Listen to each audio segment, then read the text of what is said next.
please introduce yourself? My name is Robert Davis. I'm a professor of history at the School of Advanced Military Studies at Fort Leavenworth, Kansas. And Professor Davis, what brought you to the Marshall Foundation?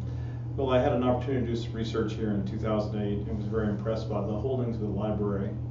But at that time, I guess I didn't know what I didn't know, and I'm back on this trip looking at the papers of Andrew Goodpaster and some of the Forrest Pogue interviews that he used his George Marshall biography. Great. And over the past few days that you've been doing research, is there anything particularly interesting you found in the Goodpaster papers or the other collections you've looked at? The Goodpaster papers is an incredible collection of the development of one of the great soldier statesmen, a man much in the mold of George C. Marshall before him. And I found that the intellectual development of Goodpaster as a student at Princeton University was extremely well captured in the archival holdings here, and his involvement in a number of high-level activities at NATO and other military commands throughout the Cold War period. Then really, I was an incredible post-military career.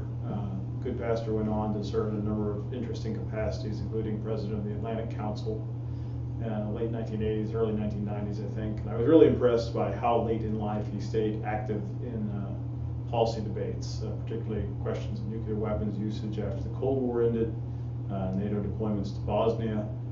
Just really fantastically engaged and interesting American and wonderful collections here at the Marshall Library. Excellent. Is there anything else you'd like to add just about your visit and your experience to the research library? It's just completely anecdotal.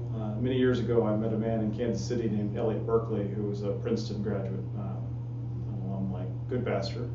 And Berkeley had been a kind of a pioneer of setting up a council on foreign relations in Kansas City. And I came across a letter in the Goodpaster files from Elliot Berkeley, who was then at the Kansas City Art Institute back in 1952. I didn't meet Mr. Berkeley until 97 or 98, so I knew him much later in life, but it was really interesting to see that personal connection between Mr. Berkeley and General Goodpaster all those years ago.